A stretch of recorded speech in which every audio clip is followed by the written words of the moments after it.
Hello students, हमारे YouTube के channel पर एक बार आपका फिर से मोस्ट वेलकम है। तो आपको भी लग रहा होगा कि हम काफ़ी दिनों बाद यूट्यूब पे वीडियो बनाने आए हैं।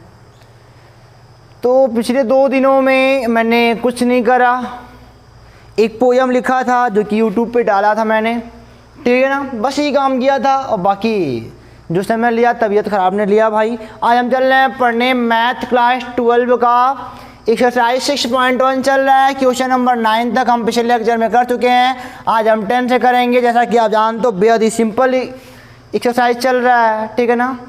इसके बाद हम लोग पढ़ना है 6.2 में इंक्रीजिंग एंड डिक्रीजिंग फंक्शन, वर्धमान और ह्रासमान फलन। मज़ा आएगा, बेहद इंपॉर्टेंट टॉपिक सब कुछ है, एग्जाम की दृष्टि से सब कुछ बेहतर है। और आप जान भी रहे हो कि स्कूल बेटा खुलने वाला है नहीं, अगस्त में स्कूल खुलेगा, तब तक हम कोर्स ख़त्म कर देंगे। हाँ, मज़ा आ जाएगा, फिर साइड बुक से पढ़ा जाएगा, ठीक है ना। तो शांति से चलो, आराम से देखते हैं। क्वेश्चन नंबर 10 क्या कहता है। कहता है कि ऊपर से नहीं लिखूंगा, क्वेश्चन भी टाइप करना होता है ना, यहाँ से वहाँ तक हो जाएगा। 6.1 का 10 नंबर कह रहा है कि एक 5 मीटर लंबी सीढ़ी दीवार के सहारे झुकी हुई है। एक 5 मीटर लंबी सीढ़ी है, ये मान लो दीवार है और ये 5 मीटर लंबी सीढ़ी है। 5 मीटर सीढ़ी की लंबाई कभी बदलने वाली नहीं है, कांस्टेंट है। ये मान लो जमीन है, हाँ। सीढ़ी का नीचे का सिरा जमीन के अंदर दीवार से 2 मीटर पर सेकेंड की दर से खींचा जा रहा है। सीढ़ी का नीचे वाला सिरा ना 2 सेंटीमीटर पर सेकेंड की दर से भाई आगे की ओर खींचा जा रहा है। जब ये खींचोगे तो ये घटेगा लेंथ, हवा नहीं नीचे आएगा ना, ये लेंथ पर सेकेंड घटेगा। वही पूछ भी रहे होंगे, कोई बात नहीं, देख लेते हैं। दीवार पर इसकी ऊंचाई किस दर से घट रही है। अरे वाह, ये मान लो ऊंचाई h है, तो देखो ये टाइम पर डिपेंड कर रहा है। अरे भाई ये टाइम पर डिपेंड करे, यानी कि पूछ रहे हैं तो ये भी टाइम पर डिपेंड करेगा। dh/dt क्या होगा, यही तो पूछ रहे हैं। और ये अभी कह रहे हैं कि जबकि सीढ़ी के नीचे का सिरा 4 मीटर दूर है जमीन से, यहाँ से दीवार से 4 मीटर। ध्यान दीजिएगा, ये सेंटीमीटर है और ये मीटर है, इसको भी बदलो सेंटीमीटर में। 500 सेंटीमीटर और ये भी कितना हो जाएगा, 400 सेंटीमीटर। है भी यूनी प्रॉब्लम, कोई प्रॉब्लम नहीं। आपने पढ़ा है पाइथागोरस का नियम कि कर्ण का स्क्वायर बराबर लंब का स्क्वायर प्लस आधार का स्क्वायर। कर्ण का स्क्वायर यानी कि 500 का स्क्वायर, लंब का स्क्वायर, लंब का स्क्वायर, तो ये लंब h है मान लो, अभी h का स्क्वायर, आधार मान लो a है, आधार कितना है मान लो a है, a का स्क्वायर। क्यों इसको नई वैल्यू रख रहे हैं, अभी हमको 400 पता है, वैल्यू क्यों नहीं रख रहे हैं, क्योंकि पर सेकेंड घट रहा है, वेरिएबल है, वैल्यू कैसे रख पाओगे, अभी डिफ्रेंशिएट करना पड़ेगा। अभी कुछ हमारे स्टूडेंट सोच रहे होंगे सर इसकी वैल्यू रख लिया, इसकी क्यों नहीं रखे, ये पता था आपको आधार। अरे बेटा उसको रखेंगे क्यों, तो बदल रहा है ना, वेरिएबल है, और ये तो कांस्टेंट। अगर ये अभी वेरिएबल होता, सीढ़ी की लंबाई वेरिएबल नहीं हो सकती हो तो वही रहेगी ना, तो वैल्यू रख दिया, कोई दिक्कत नहीं है। अब हम क्या कहेंगे कि differentiate with respect to t both side. ये तो हो जाएगा 0 अंक है ना, ये हो जाएगा 2h dh/dt हो जाएगा। फंक्शन ऑफ फंक्शन से h/dt तो होगा ही, ये 2a dA/dt हो जाएगा।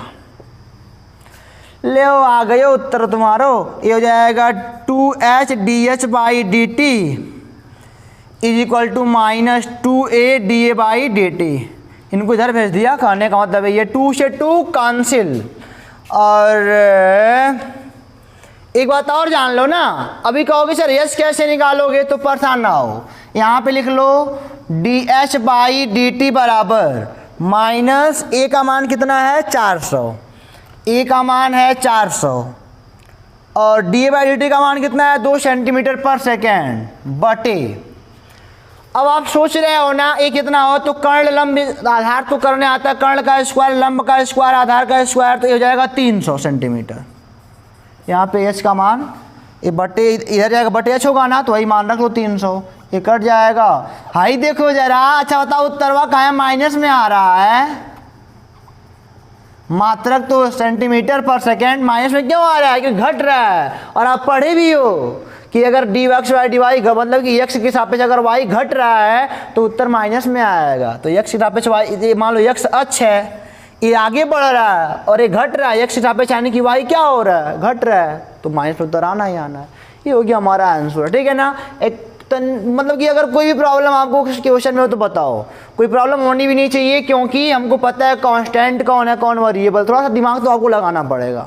इसको मिटा के चलते हैं क्वेश्चन नंबर 11 पर, ठीक है ना।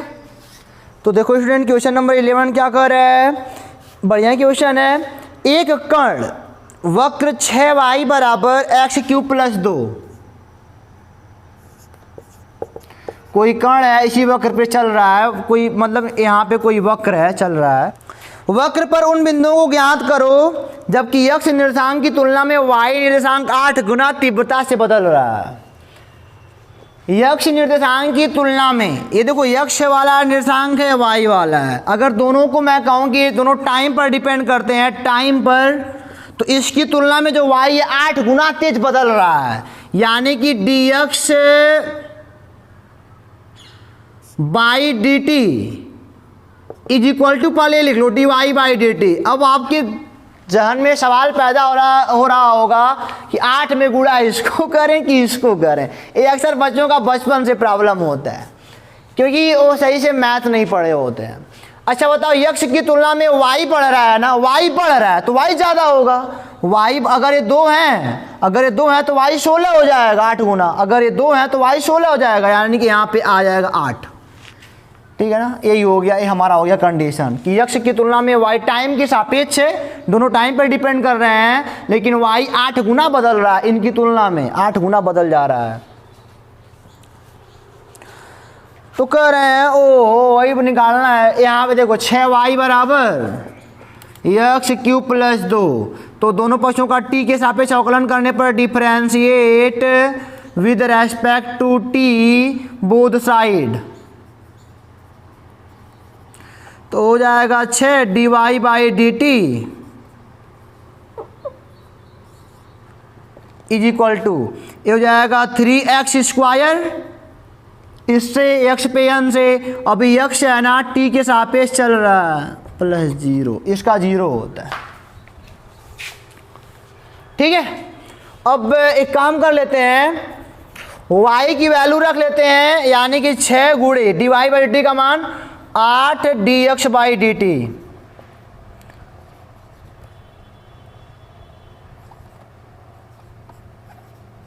dx बाई डी टी से कैंसिल करेगा, कैंसिल, 3 दूना 6, यानी कि x² बराबर 16 आएगा, x बराबर +-4 आएगा।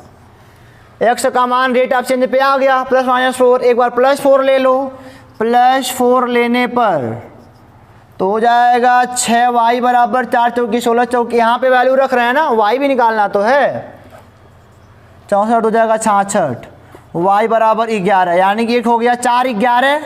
एक पॉइंट यहाँ मिला कि यहाँ पे क्या हो रहा है कि जो 8 गुना तेज बदल रहा है y x की तुलना में, और एक -4 लेने पर तो क्या हो जाएगा 6y बराबर -64 +2 -62,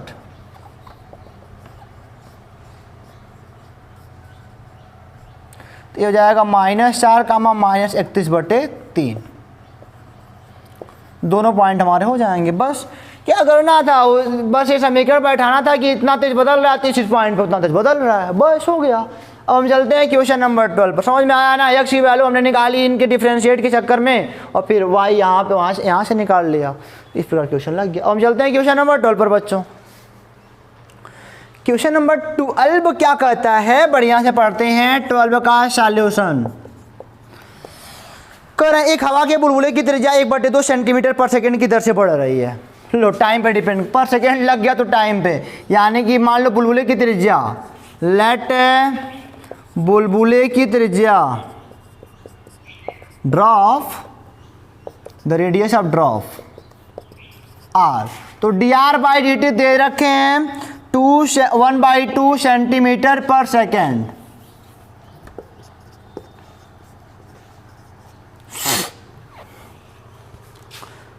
बुलबुले का आयतन किस दर से बढ़ रहा है जबकि त्रिज्या 1 सेंटीमीटर है। dv बाई dt पूछ रहे हैं, और आर का मान 1 दे दिए हैं। तो बुलबुला होता है ना, बुलबुला 4/dy/dt, वी का मान रख लो 4/3 पाई आर क्यूब। 4/3 तो सर जी कांस्टेंट है, और इसका हो जाएगा आर का 3r का स्क्वायर, और अभी फंक्शन ऑफ फंक्शन से बचा हुआ है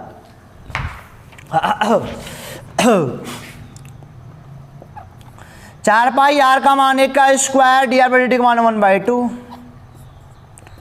2 पाई मात्रक क्या हो जाएगा, वॉल्यूम का होता है सेंटीमीटर क्यूब और टाइम का सेकंड। ये आया हमारा dv/dt। एक को प्रॉब्लम 1% का, 1% का नहीं। तो इसको मिटाया ना स्टूडेंट। अब और हम चलते हैं क्वेश्चन नंबर 13 पे। तो कुछ शाइनी हलवा था, चलते हैं 13 पर, इसको मिटाते हैं। तो क्वेश्चन नंबर 13 क्या कह रहा है स्टूडेंट, जरा देखो ध्यान से गौर से।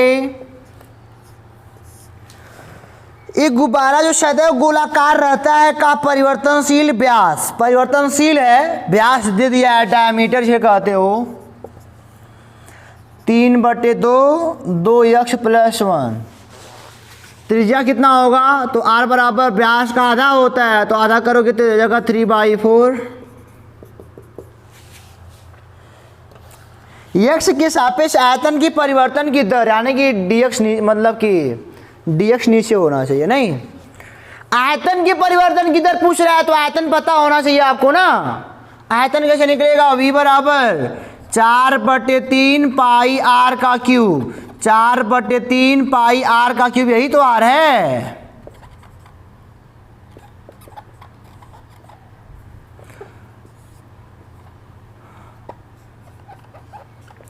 तीन त्रिका 9 त्रिक, अरे 3/4 का स्क्वायर ले लो, 3/4 लिए करता कट जाएगा। अब उठिया 3 से 3 4 से 4, 3 त्रिका 9 पाई बटे 16 2x धन 1 का क्यूब। अब निकाल सकते हो dv/dt। अरे ओ गलती हो जा रहा है, x है ना, x सापेक्ष करना है, तो ये हो जाएगा d/dx। v कितना है 9 पाई बट्टा 16 2x + 1 का क्यूब। 9 पाई बटे 16 तो हो जाएगा कांस्टेंट, ये हो जाएगा d/dx 2x + 1 का होल क्यूब। पहले ए लगा दो x पे n वाला फार्मूला, तो हो जाएगा 3 2x + 1 का होल स्क्वायर। फिर अभी d/dx, अभी 2x + 1 बचेगा नहीं, ये हो जाएगा 9 त्रिक 27/16 पाई, और ये 2x + 1 का होल स्क्वायर, और इसका 2x का 2 हो जाएगा, 2 धन उसका 0 हो जाएगा, ये हो जाएगा 2 2 से कट जाएगा। 27/8 पाई 2x धन 1 का होल स्क्वायर, ये इनका परिवर्तनशील व्यास है। लो ठीक है ना, x 2 होगा तो इसका वैल्यू कुछ और होगा, वॉल्यूम का 3 होगा तो कुछ और होगा, 4 होगा कुछ और होगा, x पे डिपेंड कर रहा है क्योंकि, ठीक है ना। इस प्रकार क्वेश्चन नंबर 13 क्या होता है, ओवर होता है। जो वॉल्यूम का आता, वॉल्यूम निकाल लिया अपना, गुणा हवा करके वॉल्यूम का रेट निकाल दिया वहाँ से। इसको मिटा के चलते हैं क्वेश्चन नंबर 14 पर। तो अब चलते हैं स्टूडेंट क्वेश्चन नंबर 14 पर। लिखा है, इंटरेस्टेड है, सोचने वाला थोड़ा है, कि एक पाइप से रेत 12 सेंटीमीटर क्यूब पर सेकेंड की दर से गिर रहा है। कोई पाइप है, उससे रेत गिर रही है 12 सेंटीमीटर क्यूब पर सेकेंड, एक सेकेंड में 12 सेंटीमीटर क्यूब गिर जा रहा है रेत।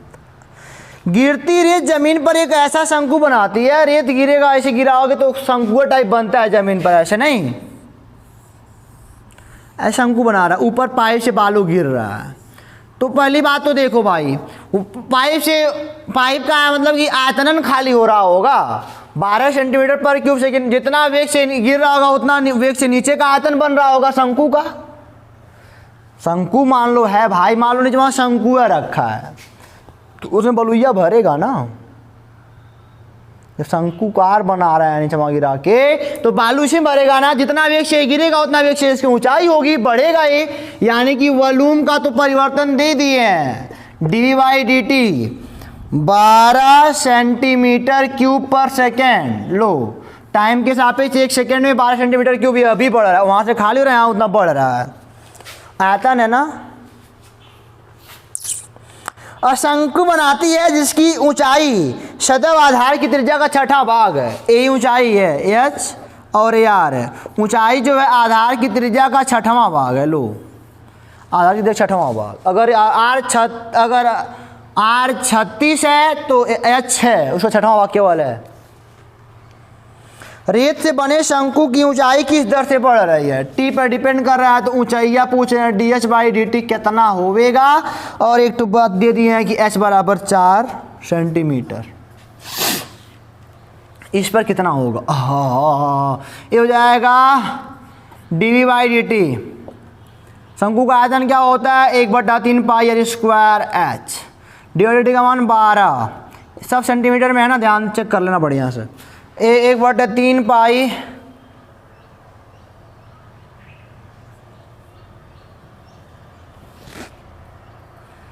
ये तो यहाँ dt उटी लगाई नहीं करे, कैसे कर रहे हो? d/dt वॉल्यूम कितना होगा? 1/3 पाई r स्क्वायर h। अब सही है, 1/3 क्या है? पाई कांस्टेंट है, r स्क्वायर h। अब ए भी थोड़ी करने जाएंगे, यहाँ पे एक ठो कंडीशन दिया, h बराबर 1/6r, h बराबर 1/6r, और हमको ds निकालना है, तो r बराबर 6h रख लेते हैं, r बराबर 6h, तो हो जाएगा d/dt, ये हो जाएगा 6h। क्यों h रहने दिया? क्योंकि h के संबंध में निकालना ही है हमको। तो ये हो जाएगा 12 बराबर 1/3 पाई, अरे ऐसे कर लो, ये गुणा कर लो। अब 12 36 बराबर पाई, और देखो यहाँ भी कांस्टेंट है, 6 36 कांस्टेंट हो जाएगा। बचा क्या? d/dt h का क्यूब, एक कट जाएगा, 1/, इधर 1 बचा, 1/, पाई, और h क्यूब का 3h का स्क्वायर, और ये हो जाएगा dh/dt। bh है ना, ए एक्स पेन से फार्मूला लगा दिया। और ये देख सकते हो जरा, 1/3 एच का स्क्वायर, यानी कि एच का मान 4 4 चौके 16 गुड़े। ये जाएगा, जब तक दिमागवा कंसंट्रेट नहीं करोगे तब तक कुछ नहीं आएगा। ये जाएगा सेंटीमीटर पर सेकेंड, एच ऊंचाई सेंटीमीटर टाइम सेकेंड, ये हो गया 1/48 पाई सेंटीमीटर पर सेकेंड। ठीक है ना, कुछ है नहीं, क्वेश्चन में दम ही नहीं है तो मैं क्या करूं? क्वेश्चन में दम ही नहीं तो मैं क्या कर सकता? तो एक क्वेश्चन नंबर 40 में लग गया। जो दिया है इन्फॉर्मेशन उसको नोट करो और उस पर बहुत विचार करो, एक बार हो क्या रहा है विचार कर लो कि तो आंसर आपके माइंड में तुरंत ही छप जाएगा। ठीक है ना, इस प्रकार 14 होता है खत्म। और हम चलते हैं क्वेश्चन नंबर 15 पर, इसको इरेज करते हैं। क्वेश्चन नंबर 15 देखो बच्चों क्या कह रहा है, एक वस्तु की x इकाइयों में के उत्पादन के x इकाई के उत्पादन हो रही है 10, 5, 8 कुछ भी हो सकता है, उतना उत्पादन हो रहा है। संबंध कुल लागत cx रुपए में, cx रुपए में, x क्या है उत्पादन मतलब हो रहा है, इकाई है 2, 4, 6, 8 वेरिएबल है, वो वेरिएबल है। और cx बराबर दे दिए हैं 0.0060 x का क्यूब प्लस माइनस माइनस, इसी पे डिपेंड कर रहा है रुपया वाहिन का, इसी पर डिपेंड कर रहा है। ज़्यादा होगा तो रुपया ज़्यादा होगा, या कम होगा तो रुपया कम होगा। ऐसा लग रहा है कि यक्ष पर डिपेंड कर रहा है। यक्ष क्या है यहाँ पे दिया, यक्ष इकाइयों के उत्पादन में, उत्पादन मतलब कि 2 प्रोडक्ट है कि 3 प्रोडक्ट है कि 4 है कि 5 है।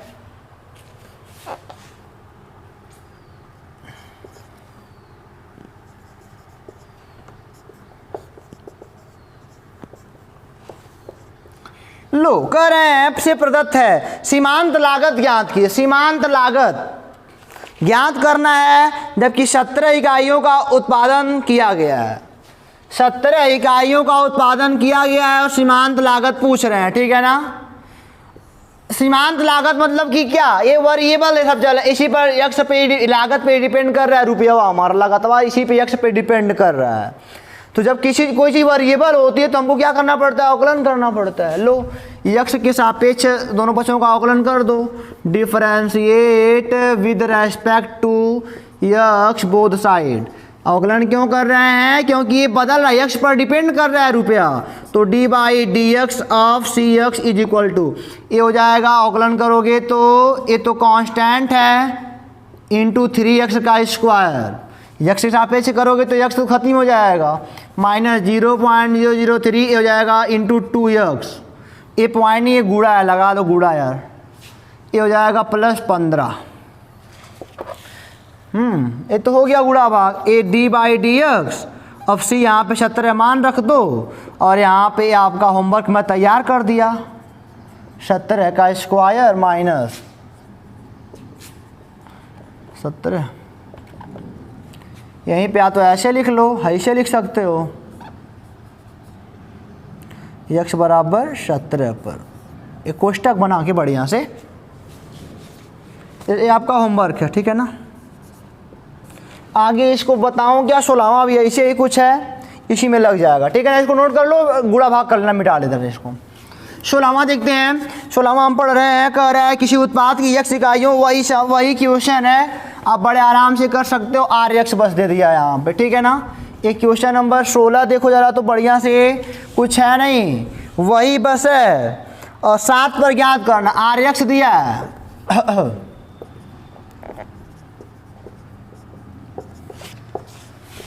हे माते, देखो यक्ष वही लिखना बढ़िया से।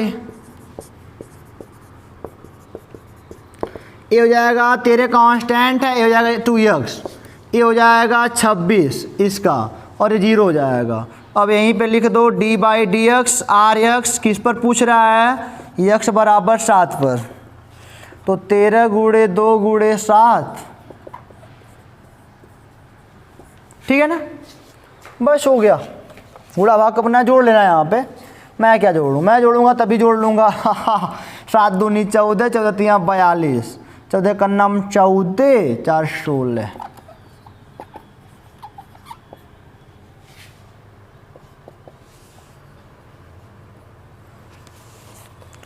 सात दूनी 14, 14 14 42 के 2 हासिल 4, 7 14 का नाम 14, 4 16, ठीक है। 128 रुपये आएगा, ठीक है ना। और हम चलते हैं क्वेश्चन नंबर 7 पे। एक बार आंसर मिला लेते हैं, नहीं तो आंसर मिलाना पड़ता है ना, कहीं गलत लग जाएगा तो मिटाना पड़ता है पूरा। देखो आंसर मैच नहीं कर रहा, 208 आया यार, तुम लोग तो औरो। 7 दूनी 14, 14 तियाँ 42, 13 गुणे 2x हो जाएगा प्लस 26, 13 गुणे 3 14 करो तो